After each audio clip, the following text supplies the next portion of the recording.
Captain Minho walked through the dirty halls of Kepler Station. His boots made loud sounds on the metal floor.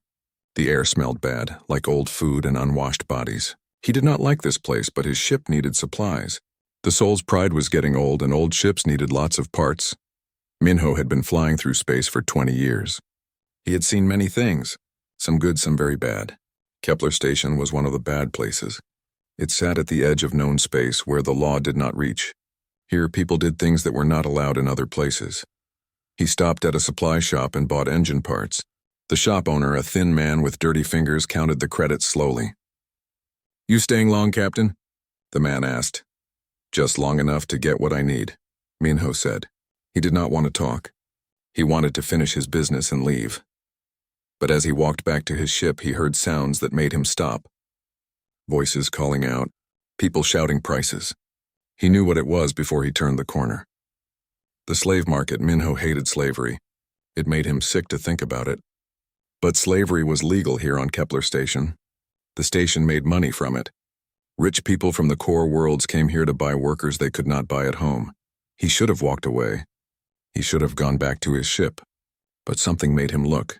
The market was in a big room with cages along the walls. Inside the cages were people from different worlds. Some looked almost human. Others were very different. All of them looked sad and scared. Minho saw humans in cages too. That made him angry. He wanted to break the cages open, but he knew he would only get himself killed. The guards had big guns and mean faces. "Looking for something special, Captain?" a voice said behind him. Minho turned around. A fat man with gold teeth was smiling at him. This was Gunho, the biggest slave trader on the station. Everyone knew him. Everyone feared him. "Just looking," Minho said. He tried to keep his voice calm. "I have the best stock in this part of space," Gunho said. He walked toward the cages like he was showing off prizes at a fair. "Strong workers, smart ones, pretty ones. What do you need?" Minho said nothing. He wanted to leave, but his feet would not move. Something was keeping him there. Then he saw her. In a cage near the back wall sat a young girl. She was not human, but she looked more human than many aliens Minho had seen. Her skin was pale blue and seemed to glow softly in the dim light. Her hair was long and silver. Her eyes were big and round like pearls from Earth's old oceans. She was chained to the back wall of her cage like an animal. The chains were heavy and looked painful. But that was not what made Minho stare. It was the way she looked at him. Most slaves looked at the ground when people came to see them. They had learned not to hope. But this girl looked right at Minho. Her eyes were full of intelligence and something else. Something that looked like hope. "Ah, you noticed the Thalasan," Gunho said. He saw where Minho was looking. "Pretty, is she not? They come from a water world. Very rare now.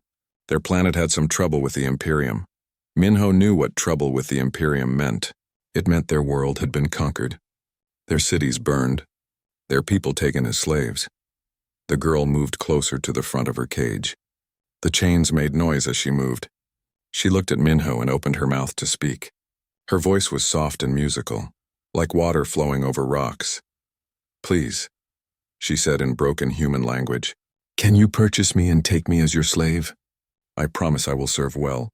The words hit Minho like a punch to the stomach. She was begging to be bought, begging to be owned by him. "She is smart, that one," Gunho said with his ugly smile. "She has learned that humans make better masters than some others. The Kree who owned her before, they were not so kind." Minho felt sick. He looked at the girl's arms and saw marks there. Scars from burns and cuts. Someone had hurt her very badly. "She asks every human who comes by," Gunho went on, very eager to please, but also very stubborn. "She will not work for non-humans anymore. That makes her hard to sell." The girl pressed her face against the cage bars. "Please, sir," she said again. "I know how to read and write in 5 languages. I can cook. I can clean. I can fix machines. I will never cause trouble." Minho found his voice. "What is her name?" "Nira," Gunho said. "She told me that herself. Most of them, we just give them numbers. But she kept saying her name over and over. Nira, it was a pretty name." Minho looked at her again. She was still staring at him with those big pearl eyes. He could see she was young, maybe 20 in human years. But her eyes looked much older, like she had seen too much pain for someone so young. "How much?" Minho heard himself ask. Gunho's eyes got bright with greed. "For her? 2,000 credits. She is worth more, but like I said, she is hard to sell, too picky about her masters. 2,000 credits was almost all the money Minho had. He needed that money for supplies and fuel. Without it, his ship might not make it to the next port. But he looked at Nira again. She was holding the cage bars with her thin fingers. Her chains rattled as she waited for his answer. In her eyes, he saw something he had almost forgotten existed in places like this. He saw hope. There are 3 others from her world in the back cages, Gunho said. He could smell a sale coming. Old male, good with books. Young female, very strong. Male engineer, knows starship systems. Buy them all, I give you good price. 6,000 for all 4. 6,000 credits. That was everything Minho had. Plus money he would have to borrow. But he thought about these 4 people spending the rest of their lives in cages, being sold to masters who might hurt them or work them to death. He thought about the hope in Nira's eyes. He thought about the scars on her arms. I will take all 4, he said. Gunho smiled so wide his gold teeth shined. Excellent. You are a smart buyer, Captain. These Thalassans, they are very loyal once they bond with a master. As Gunho went to get the papers, Minho walked closer to Nira's cage. She was still looking at him, but now her eyes were wet with tears. Thank you, she whispered. Thank you for saving us. But Minho knew something she did not know yet. He was not buying them to be his slaves. He was buying them to set them free. The question was, would they understand what freedom meant after so much slavery? Soon he would find out. The 4 Thalassans stood in the cargo bay of the Soul's Pride. They still wore their chains. Their eyes looked around the ship with fear and confusion. They had been loaded onto the ship like boxes, not people. Minho's crew watched from the doorway. Jiwon, his first mate, had her arms crossed. She was not happy about this. Haisu, the navigator, looked curious but worried. They had worked with Minho for many years. They trusted him, but this was different. Captain, Jiwon said quietly, we don't have room for 4 slaves. We don't have food for them, and if the Imperial Navy finds them on our ship— I know, Minho said. He walked toward the Thalassans. They moved back, pressing against the wall. All except Nira. She stayed where she was, watching him. Minho reached into his toolkit and pulled out a metal cutter. The Thalassans' eyes went wide with fear. The old male, who had said his name was Kyle, put himself in front of the others. Please, Master, Kyle said in a shaky voice. We will be good. We will work hard. Do not hurt us, but Minho did not move toward them. Instead, he knelt down and grabbed Nira's chains. The metal cutter made sparks as it cut through the heavy links. The chains fell to the floor with a loud crash. Nira stared at her wrists. Red marks showed where the chains had been. She touched her wrists like she could not believe they were free. I am not your master, Minho said. He moved to cut Kyle's chains next. You are free people now. No one owns you. The old Thalassan looked confused. Free? I do not understand this word. Minho cut the chains from Yuki, the young engineer. She was small, but her hands were strong from working with machines. Then he cut the chains from Zara, the warrior. She had muscles like steel and scars on her arms from fighting. Free means you belong to yourself, Minho said. You can make your own choices. You can go where you want. You can say no if someone asks you to do something you do not want to do. The 4 Thalassans looked at each other. They spoke in their own language, voices like singing water. Minho could not understand the words, but he could hear they were afraid. Yesu stepped forward. She was good with languages and had been listening to their speech. Captain, I think I understand some of their words. They are asking if this is a trick. They want to know what work you want them to do. Nira was still staring at her free wrists. You cut our chains, she said to Minho. But we are still on your ship. We still belong to you, no, Minho said. You do not belong to anyone. When we reach the next safe port, you can leave if you want. You can stay if you want. It is your choice. Choice? Zara spoke for the first time. Her voice was harder than the others, like someone who had learned not to trust. We have never had choices.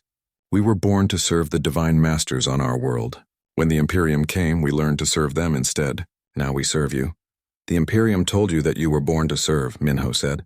But they lied. No one is born to be a slave. Over the next few days, as the Soul's Pride traveled through hyperspace, the crew tried to help the Thalassans understand their new situation. It was not easy. Kale, the old scholar, spent his time reading books from the ship's computer. He had been a teacher on his homeworld before it was destroyed. On Thalassa, we had the Great Order, he told Hisu one day. Everyone had their place. The deep nobles ruled from the ocean floor. The mid-tide workers like us served them. It was the way things were supposed to be. But what if you wanted to be something else? Hisu asked. What if you wanted to be a noble? Kale looked shocked. That would be wrong. The deep nobles were born to rule because they were better than us. We were born to serve because that is what we were good for. Hisu shook her head. On Earth we used to think that way too. But we learned that people are not better or worse because of where they are born. Everyone can learn. Everyone can grow.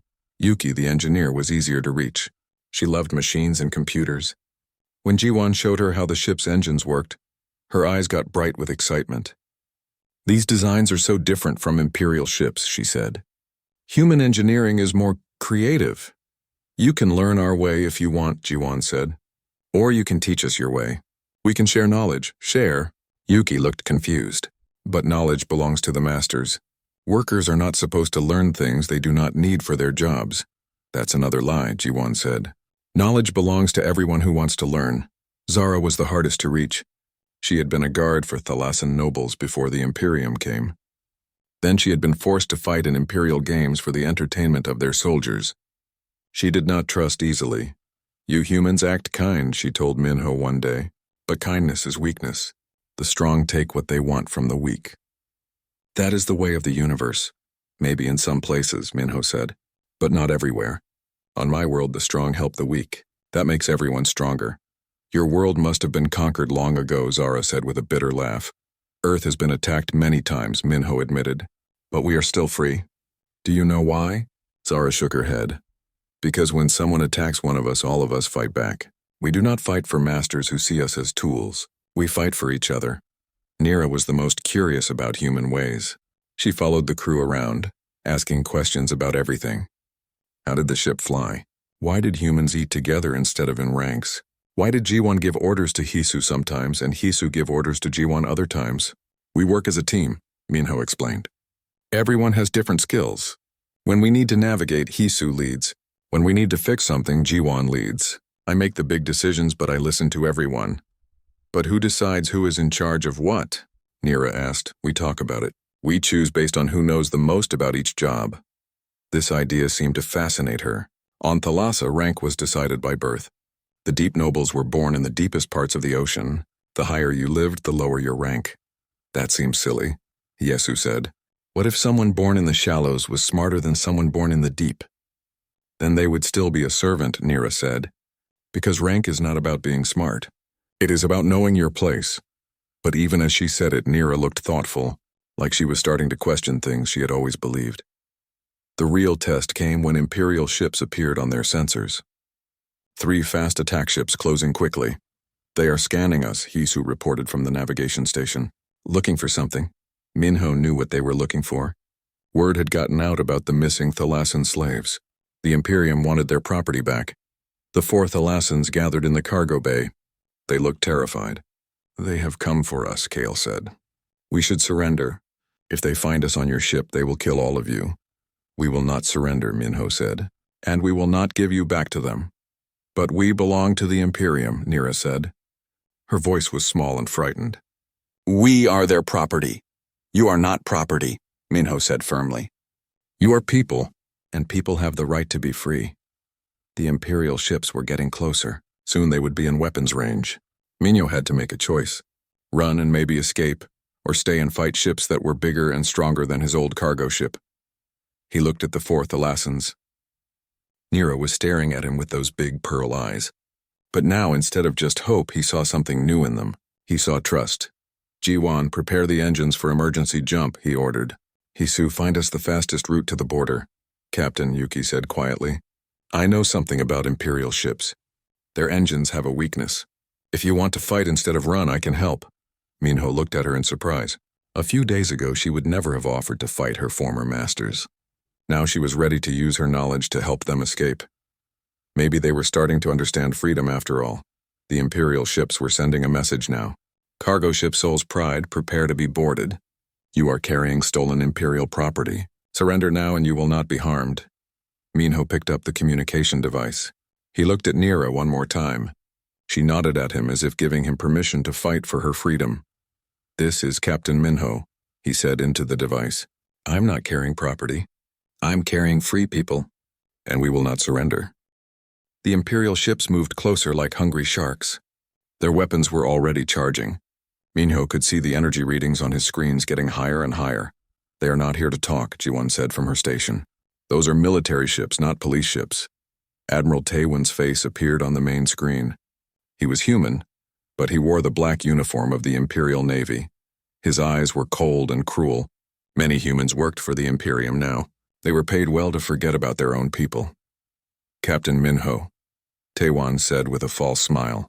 You have something that belongs to the Imperium. Return our property and we will let you go with just a fine. I told you already, Minho replied. I do not have any property. I have passengers. Taewon's smile disappeared. Do not play games with me. We know you bought 4 Thalassan slaves from Kepler Station. They are valuable to us. More valuable than your little cargo ship and everyone on it. Behind Minho, the 4 Thalassans stood together. They looked scared, but they also looked angry. Something was changing in them. Why are we so valuable? Nira asked. She stepped forward, looking at the screen. We are just servants. Why do you chase us with warships?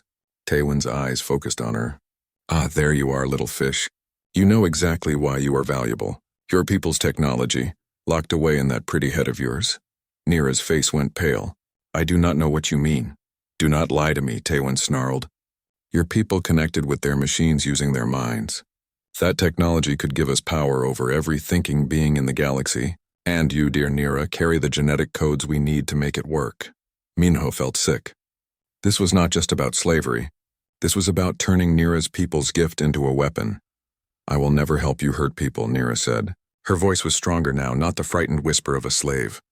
You will not have a choice, Taewon said. We have ways to take what we need from your mind. It will not be pleasant, but you will survive. We need you alive. The Imperial ships were very close now. Their weapons were fully charged. Captain, Hisu called out. I found a way out. There is a gas giant 2 hours away. If we can reach it, we might be able to hide in the rings. 2 hours? Ji-won shook her head. They will catch us in 30 minutes.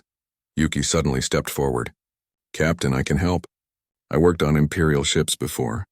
I know how their engines work. If you let me modify your engine systems, I can make us faster. How much faster? Minho asked. Fast enough, Yuki said with confidence. But I need to work directly with the ship's computer. And I need Nira to help me. Me? Nira looked surprised. I do not know about ship engines. But you know about Thalassan technology, Yuki said. Your people's machines were connected to their thoughts. I can use that idea to connect our ship's computer to my mind. But I need you to show me how. It was dangerous. If something went wrong, Yuki could die. But they were all going to die if the Imperial ships caught them. Do it, Minho said. Yuki ran to the engine room. Nira followed her. The rest of the crew prepared for the chase of their lives. In the engine room, Yuki opened panels and pulled out wires. Her hands moved like lightning. She had learned about human technology during her time as a slave, but she had never forgotten her people's ways. On Thalassa, our engineers did not just fix machines, she told Nira as she worked. They became one with them. They could feel what the machines felt. Think what the machines thought. I remember, Nira said. My uncle was an engineer. He could make broken machines work just by touching them. That is what I need to learn, Yuki said. She pulled out a strange device that looked like it was made of living crystal. I kept this hidden when they captured me. It is a thought bridge, but I do not know how to use it safely. Nira looked at the crystal device. Memories came flooding back. Her people had used these to connect with their technology, but they had trained for years to do it safely. It is dangerous, she warned. If you connect wrong, it can burn out your mind. Then teach me, Yuki said. We do not have much time. The ship shook as energy beams passed close by. The Imperial ships were firing warning shots. Surrender now or we will destroy you. Taewon's voice came over the speakers. In the engine room, Nira placed her hands on the crystal device. She closed her eyes and tried to remember everything her uncle had taught her about the thought bridges. You must empty your mind first, she said. Think of nothing but the machine you want to connect with. Feel its rhythms. Listen to its heartbeat. Yuki closed her eyes and touched the crystal. For a moment nothing happened. Then the crystal began to glow with soft blue light. Suddenly Yuki's eyes snapped open, but they were not her normal eyes anymore. They glowed with the same blue light as the crystal. "I can feel it," she whispered. "I can feel the ship's engines. They're like living things. They want to run faster, but something holds them back." "The safety limits," Nira said. "Human ships have programs that stop the engines from going too fast." "Then I will remove those limits," Yuki said. Her hands moved over the control panels without looking. She was seeing through the ship's sensors now. The Soul's Pride suddenly jumped forward like a horse given its head. The crew was pressed back into their seats by the acceleration. "How fast are we going?" Minho called out. "Faster than this ship was ever meant to go," Ji-won replied, looking at her instruments with amazement. Behind them, the Imperial ships were falling back. They had not expected an old cargo ship to be faster than their military vessels. "Impossible," Taewon's voice cracked over the radio. That ship should have torn itself apart at that speed. But the Soul's Pride was not tearing apart. Yuki's connection with the ship let her feel every stress point, every weakness. She adjusted the engines constantly, keeping everything in balance. "I can keep this up for maybe an hour," she told Nira. "Then I will have to disconnect, or the thought bridge will burn out my mind." 1 hour. They needed to reach the gas giant and lose themselves in its rings before Yuki had to stop. Kale appeared in the engine room doorway. The old scholar looked different now. "Less scared, more determined?" "I've been reading your ship's database," he said. "I found information about Imperial fleet movements in this area. There is a patrol base near the gas giant. We will be flying into a trap. Then we find another way," Minho said over the ship's speakers. "There is no other way," Kyle replied. "But I have an idea. The patrol base is automated. It responds to Imperial command codes. I memorized many such codes when I was forced to work in their communication center." Zara stepped up beside him. "And I know their military procedures. If we approach the base correctly, we might be able to convince their computers that we are an Imperial ship in distress." Minho realized what was happening. These 4 people, who had been taught all their lives that they were only good for serving others, were now using their knowledge and skills to save everyone on the ship. "Do it," he said. As they flew toward the gas giant, with Imperial ships chasing behind them, the 4 Thalassans worked together. Kyle used his memorized codes to send false messages. Zara helped him understand military protocols. Yuki kept the ship running faster than it should be able to run. And Nira helped coordinate them all, her natural leadership abilities finally allowed to grow. "Imperial Patrol Base 7, this is Scout Ship Hunter." Kale spoke into the communication system using the proper Imperial voice commands. "We are in pursuit of rebel terrorists. Request permission to enter your patrol zone." For a long moment there was no answer. Then a mechanical voice replied, "Scout Ship Hunter, you are not on our patrol schedule." Zara leaned over the microphone. "Patrol Base 7, we are on special assignment from Admiral Taewon. Override code 77 Black Nova." Another pause. Then override accepted. You may enter patrol zone. Be advised, there are dangerous gas storms in the outer rings. Perfect. Gas storms would hide them from sensors. The Soul's Pride dove into the gas giant's rings. The ship shook and rattled as it passed through clouds of ice and rock. But Yuki's connection with the ship let her navigate safely through the chaos. Behind them, the Imperial pursuit ships had to slow down. They did not have a pilot connected to their ship's minds. "They could not feel the safe paths through the rings. We lost them," Hisu reported. "They are falling back." But their victory came with a cost. Yuki suddenly screamed and fell to her knees. The thought bridge crystal cracked and went dark. "Yuki!" Nira caught her before she hit the floor. Yuki's eyes were her own again, but they were filled with pain. "I held on too long," she whispered. "The bridge burned out. Are you hurt?" Nira asked. "I will live," Yuki said with a weak smile. "But I do not think I can do that again for a long time." They were safe for now, hidden in the gas storms. But Minho knew this was not over. Taewon would not give up. He would call for more ships, more resources. And now Minho understood why the Imperials wanted Nira so badly. Her people's technology could be turned into a weapon that would enslave minds across the galaxy. They could not let that happen. "We need to find somewhere safe," he told his crew. "Somewhere the Imperials cannot reach us." "There is no such place," Zara said bitterly. "The Imperium rules most of the galaxy." "Not all of it," Ji-won said quietly. "There are places they do not control. Free colonies, rebel worlds, hidden places," Hisu added. "Places where people like us can be safe." The coordinates came from an old friend. Minho had known Somin since they were both young pilots trying to make a living in the outer worlds. She had always been the smart one, the one who saw problems before they happened.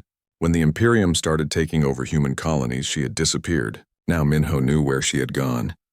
Haven was not on any official star maps. It looked like just another dead rock floating in space. But as the Soul's Pride got closer, Hisu's sensors picked up strange readings. "There are people down there," she said with surprise. "Lots of people. And energy sources. Big ones." "It is hidden," Nira said, studying the sensor data. "Like my people used to hide our deep cities.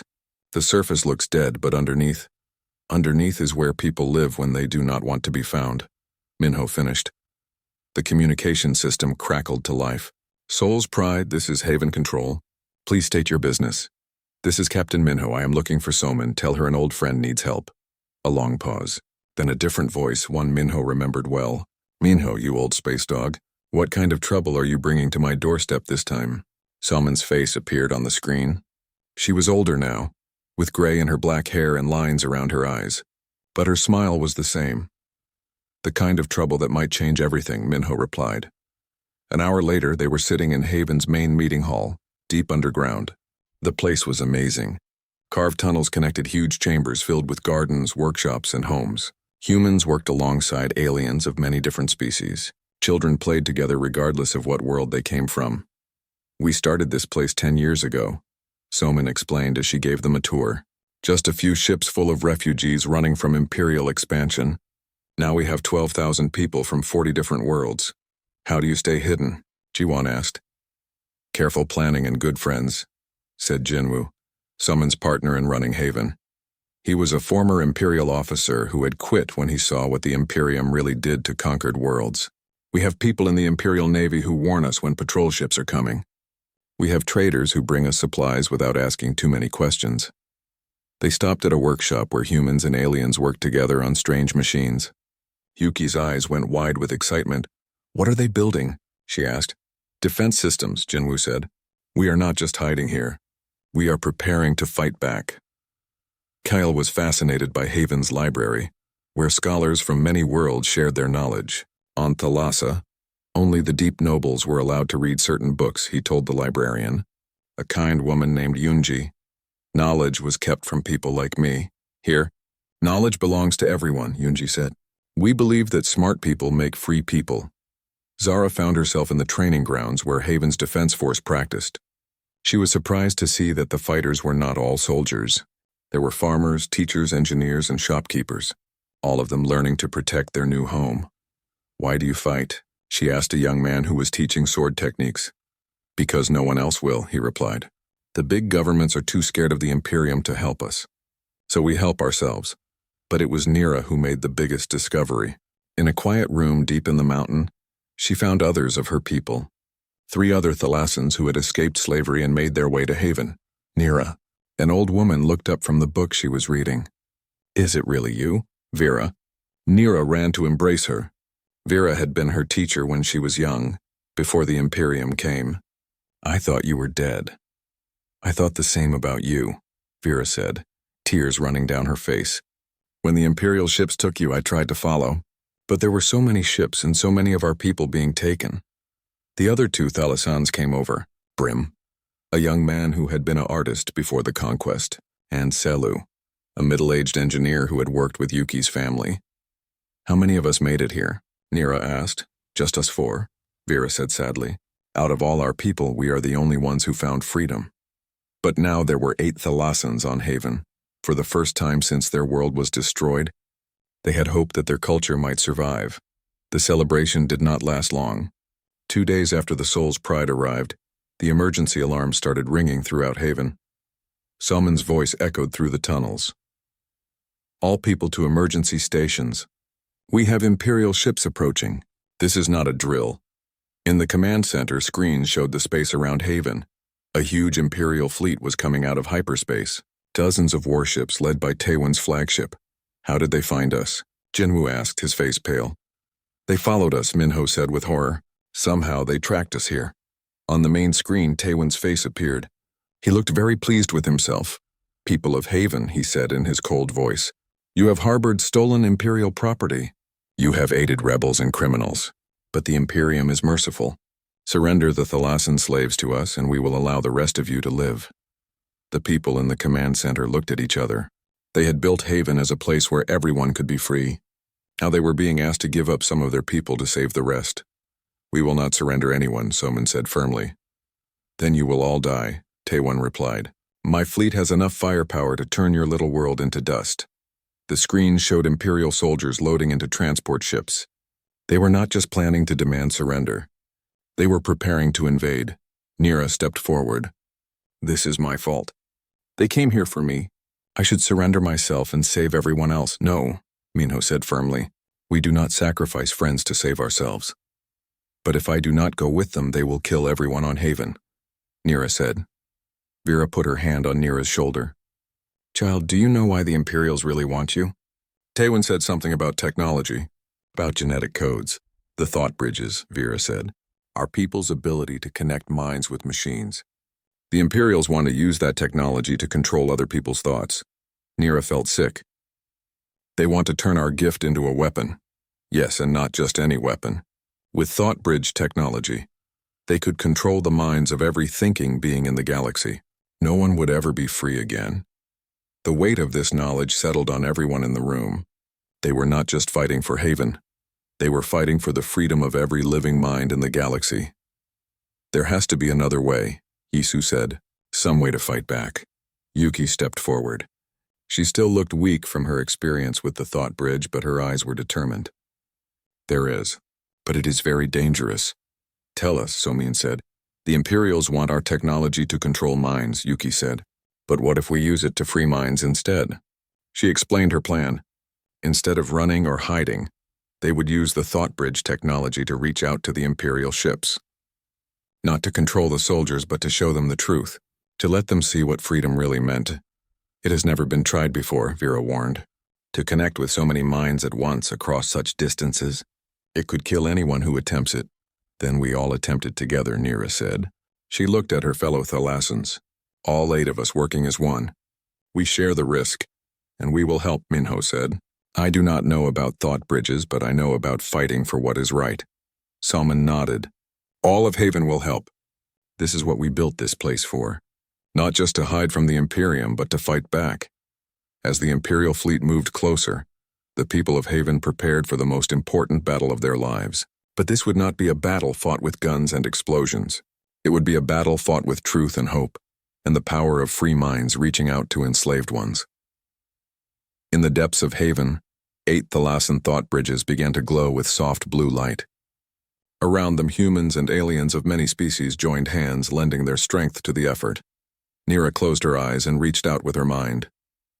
She could feel the Imperial ships above them, full of soldiers who had been taught that slavery was natural and freedom was a lie.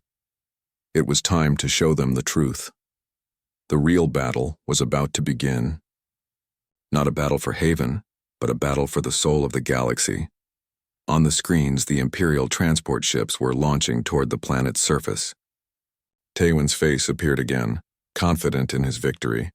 He had no idea that his own soldiers were about to learn what it meant to be truly free. And once they learned that lesson, nothing in the galaxy would ever be the same again. The 8 thought bridges glowed brighter as the Thalassans joined their minds together.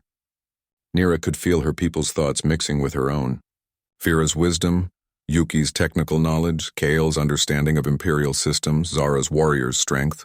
The other 4 Thalassans from Haven added their own gifts to the connection. Around them, hundreds of humans and aliens held hands, forming circles of support. They could not use the thought bridges, but they could give their emotional strength to those who could. I can feel the Imperial ships, Nira whispered. So many minds, all taught to obey without question. Above Haven, the Imperial fleet moved into attack position. Transport ships full of soldiers headed for the planet's surface. Admiral Taewon was sure of his victory, but something strange was happening on his ships. Soldiers who had never questioned an order in their lives were starting to ask questions. It started small. A human soldier named Do-hyun looked at the alien slave who cleaned his weapons and wondered why the slave was always so sad. An alien officer named Crix suddenly noticed that the humans on his ship were treated better than his own people, and wondered why that seemed wrong. The thought bridge connection was not controlling their minds. Instead, it was removing the mental barriers that had kept them from thinking clearly. For the first time in years, they were seeing the world around them with open eyes. In Haven's command center, people watched the screens with amazement. Some of the Imperial soldiers were putting down their weapons. Others were freeing slaves from the ship's holding cells. "It is working," Soman said with wonder. "They are waking up." But Taewon noticed the changes too. His face appeared on Haven's main screen, twisted with rage. "What are you doing to my soldiers?" he screamed. Nira opened her eyes. The blue light of the thought bridge still glowed around her, but now it was brighter, warmer. "We are showing them the truth," she said. "We are letting them choose for themselves." "Choice is an illusion," Taewon snarled. "There are only those who rule and those who serve. I will not let you poison my fleet with your weak human ideas." He turned away from the screen and started giving orders. "All ships prepare orbital bombardment. Destroy the planet's surface. Kill them all." But something was wrong. His officers were not responding to his orders the way they used to. They were looking at him with confusion, then disgust. "Sir," said his first officer, a human woman named Captain Moran. "There are 12,000 innocent people down there. Many of them are children." "They are rebels and criminals," Taewon said. "They must be destroyed." But Moran was shaking her head. The thought bridge connection had reached her too, and she was seeing clearly for the first time in years. "No, sir. They are free people, and we have no right to take their freedom away." Similar scenes were playing out across the Imperial fleet. Officers questioning orders, soldiers refusing to fire on civilians, slaves being freed from their chains. Some ships turned away from Haven entirely, their crews no longer willing to fight for the Imperium. Others stayed but opened their weapon bays to let escape pods launch toward the planet, carrying people who wanted to join the free colony. Taewon realized he was losing control of his entire fleet. In desperation, he sealed himself in his flagship's command center and tried to fire the big guns manually. But even his own ship was turning against him. Engineers shut down the weapon systems. Security guards opened the doors he had sealed. His own crew marched him to the detention cells. On Haven's surface, the people watching the screens cheered as they saw the Imperial fleet breaking apart. Ships that had come to destroy them were now protecting them, but the effort had cost the Thalassans dearly. One by one, they collapsed as the thought bridges burned out. The mental strain of reaching so many minds at once was almost too much to bear. Nira was the last to fall. As the blue light faded from her eyes, she smiled. "It worked," she whispered to Minho, who caught her as she collapsed. "We showed them they could choose." Over the next few days, as the Thalassans recovered, the galaxy began to change. The Imperial ships that had defected spread the word to other fleets. The idea of choice, of freedom, began to spread from ship to ship, world to world. Some Imperial forces stayed loyal to the old ways. But many more chose freedom. Slave worlds rose up in rebellion. Conquered colonies declared independence. The Imperium, built on the idea that some people were naturally meant to rule over others, began to crumble. Haven became the center of a new alliance. Free worlds working together, sharing knowledge and resources, protecting each other from those who would enslave them. Minho found himself an admiral in the new alliance fleet, though he still preferred flying his old cargo ship. Jiwon and Hisu became his senior officers, leading missions to rescue slaves in free conquered worlds. The Thalassans became teachers, sharing their thought bridge technology freely with anyone who wanted to learn, but they made sure it could only be used to free minds, never to control them. Nira became something she had never imagined possible. Not a slave, not a servant, but a leader. People from many worlds came to her for advice, and she helped them learn what she had learned from the humans, that every thinking being had value. That freedom was not something you were given, but something you chose. That the strongest people were those who helped others become strong too. One day, as Nira walked through Haven's gardens with Minho, she asked him a question that had been on her mind for months. "Why did you buy us that day on Kepler Station? You could have walked away. You could have kept your money and stayed safe." Minho was quiet for a long time, watching human and alien children play together in the gardens. Finally he spoke. "When I was young, my world was attacked by slavers. Not the Imperium, but people like them. I hid while they took my friends away. For years after that, I told myself there was nothing I could have done." He turned to look at her. "But when I saw you in that cage asking to be bought like you were just a thing to be owned, I knew I could not walk away again." "Not this time." "So you saved us," Nira said. No, Minho said with a smile. You saved yourselves, and then you saved all of us. I just cut some chains. Nira thought about this. Maybe that is what humans do best. You see chains that others do not notice and you cut them. Maybe, Minho said. Or maybe we just believe that everyone deserves the chance to choose their own path. As they walked back toward Haven's main halls, they passed a memorial wall. On it were the names of all the people who had died fighting for freedom. Humans and aliens, soldiers and civilians, people from hundreds of different worlds. But next to the memorial was something even more important. A school where children from many species learned together, a workshop where humans and aliens shared their knowledge, a garden where different kinds of plants grew side by side, making the whole garden more beautiful. The Imperium had tried to build a galaxy where some people ruled and others served, where the strong took what they wanted from the weak, where choice was an illusion and freedom was a lie. But they had failed to understand something important about thinking beings. Given the choice, most people would choose kindness over cruelty, freedom over slavery, hope over despair, and once enough people made that choice, nothing could stop them. The galaxy was still not perfect. There were still those who preferred the old ways of fear and domination. But now there were also places like Haven, where different kinds of people could come together as equals, where a former slave could become a leader, where an old cargo ship captain could become an admiral, where children could grow up never knowing the weight of chains, where anyone could choose their own path and help others choose theirs.